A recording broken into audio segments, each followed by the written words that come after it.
राधे राधे दोस्तों, कैसे हो आप सब। आशा करती हूँ कि बिल्कुल सेफ होंगे, मस्त होंगे और खुश होंगे। मैं अनीता के सफ़र में आपका तहे दिल से स्वागत करती हूँ। तो चलिए, मकर संक्रांति की तैयारी चल रही है और बच्चों की फरमाइश थी कि नानी गाजर का हलवा बनाइए, क्योंकि इस बार हमने ठंड में बनाया भी नहीं। क्योंकि पहले तो बच्चे चले गए मेरी बेटी के, तो फिर नहीं बना पाए, क्योंकि हम अकेले थे, किसके लिए बनाती। अब हम घर में कम से कम 15 जने हैं, तो मैंने सोचा चलो बना ही देते हैं, मौका भी है और दस्तूर भी। तो यहाँ पे रात को ही मैंने गाजर को छिलवा लिया था, मैंने और मेरी नंद ने।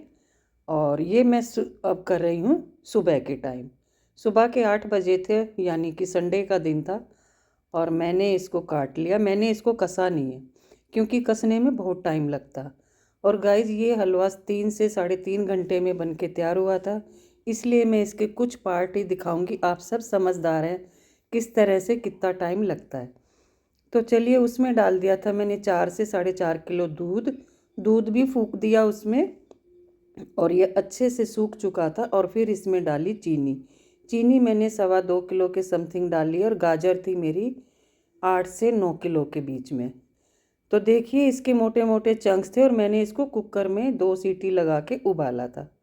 इसको ज़्यादा मैश नहीं किया, क्योंकि ये जब दूध में पकेगी ना, तो अपने आप ही मैश हो जाती है। ज़्यादा मैश करने की ज़रूरत नहीं है। और अभी मैं आई हूँ डी मार्ट से। देखिए, बच्चे सामान लेकर के आ रहे हैं नीचे से, क्योंकि त्यौहार का टाइम है, सामान चाहिए। और संडे के दिन में बहुत ज़्यादा भीड़ होती है डी मार्ट पे। तो मैं चली गई थी, और फिर मैंने बुलाया निखिल को डी मार्ट पे, ताकि सामान ज़्यादा था, स्कूटी से नहीं आ सकता था। घर के छोटे मोटे काम बहुत ज़्यादा हो जाते हैं, तो सारी चीज़ें हम नहीं दिखा पाते। और ये 7 से 8 मिनट का मेरा व्लॉग है, और इसमें मैंने बहुत काम किया था, यानी कि काम बहुत ज़्यादा थे और दिखाने में बहुत कम समय रहता है। ज़्यादा बड़ा व्लॉग हम नहीं बना सकते। तो देखिए, हलवे में डाल दिया मैंने घी, क्योंकि चीनी का भी पानी सूख चुका था। और ये देखिए, घी डालने के बाद इसकी अच्छे से करी थी भुनाई, ताकि मतलब अच्छा सा हो जाए। और अब डालती हूँ मैं इसमें 1.25 किलो के समथिंग मैंने मावा डाला था। घी कम रहेगा तो मैं बाद में और डालूँगी। तो मावा मेरा एकदम फ्रेश था, तो मैंने इसमें डाल दिया। और ये एकदम से पिघल पिघल के इसमें मैश होने लगा। अब देखिए, और मेरा जो मतलब देवता है, उसने कहा नानी मेरे को तो आज ही चाहिए। मैंने कहा नहीं बेटा, मैं पूजा करे बिना नहीं दूंगी। लेकिन माँ मतलब मन था ना, तो मैंने कहा चुपचाप से सो जा, मैं तेरे को चुपचाप दे दूंगी रात में। और उसने कहा नानी इसमें ना ड्राई फ्रूट मत डालना। ठीक है, नहीं डालूंगी। तो ये देखिए, मेरे मावा मतलब इसमें पिघलने लगा, और अच्छी तरह से इसमें मैश हो गया। ये देखिए, आप इसको अच्छी तरह से भूनिए। ज़्यादा इसमें समय समय तो बहुत ज़्यादा लगता है, लेकिन अगर आप कसेंगे तो और ज़्यादा लगता है। तो यहाँ पे मुझे घी थोड़ा सा कम लग रहा था, तो मैंने थोड़ा सा घी और डाल दिया। और मैंने अमूल घी डाला है, आप कोई सा भी घी इसमें डाल सकते हो। अच्छे से भूनेंगे इसे। और इसमें डाल दी थी इलायची का पाउडर। और ये मैंने फिर सुबह मतलब रात में ही इसमें थोड़े से ना काजू डाल दिए, मोटे मोटे, ताकि अगर वो खाएगा तो उसके मुंह में भी आएगा तो निकाल देगा। तो ये देखिए, हलवा तो बन के हो गया था तैयार, और रात का समय हो चुका था ज़्यादा। अब मेरे बस में नहीं था कि मैं लड्डू बनाऊं, लेकिन मेरी नंद को भी मैंने बुला रखा है, क्योंकि मेरी बेटी का ऑपरेशन हुआ है। तो मैं जाती हूँ ऑफिस, और मिनेश जाती है कॉलेज। तो पीछे से बच्चों का खाना वाने के लिए मैंने मेरी नंद को बुलाया हुआ है। तो वो बोली कोई बात नहीं भाभी जी, मैं करवा दूंगी। तो वो आ गई। उनसे आज मैंने बनवाए हैं तिल के लड्डू। मैं भी खड़ी थी, मैंने भी बनवाए। तो देखिए, अब बनाएंगे तिल के लड्डू, जो मेन संक्रांति पर यहाँ पे बनते हैं तिल के लड्डू। तो चलिए, तिल के लड्डू बनाने से पहले आपसे एक गुजारिश है, अगर मेरा ब्लॉग आपको पसंद आता है तो लाइक शेयर सब्सक्राइब ज़रूर कीजिए। और आपके सपोर्ट की मुझे बहुत ज़्यादा ज़रूरत है।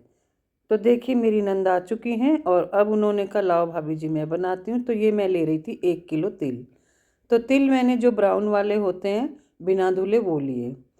तो 1 किलो तिल को मैं धीरे धीरे आंच में सेकेंगे, ताकि वो जले ना। और मिनेश कर रही थी बर्तन साफ, क्योंकि इस समय बर्तनों का तो पूछिए ही मत क्या हाल है। थोड़ी थोड़ी देर में बर्तन साफ़ करने पड़ते हैं। बच्चों का घर है, बहुत काम हो जाते हैं जो बताए भी नहीं जाते हैं, इस तरह के काम होते हैं। खाने पीने का ही समय मतलब इतना हो जाता है कि पूछिए मत।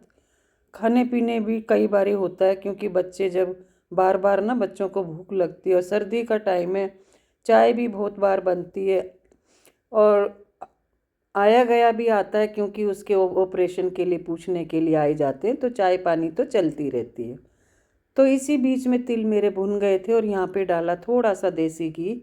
तो 1 किलो मैंने तिल लिए हैं, तो 1 किलो ही गुड़ लिया है। गुड़ को मैंने इनको कहा कि भाई तोड़ लो, तो उन्होंने हाथ से ही तोड़ लिया। तो देखिए, हाथ से तोड़ने के बाद मैं क्या करती हूँ, मैं तिलों को ना पीस के बनाती हूँ। यहाँ पर क्या करते हैं, साबुत तिल के लड्डू बनाते, वो मुझे अच्छे नहीं लगते। तो तिल ठंडे हो गए थे और इनको मैंने दरदरा सा पीस लिया था। इधर क्या किया, इधर गुड़ भी पिघल चुका था।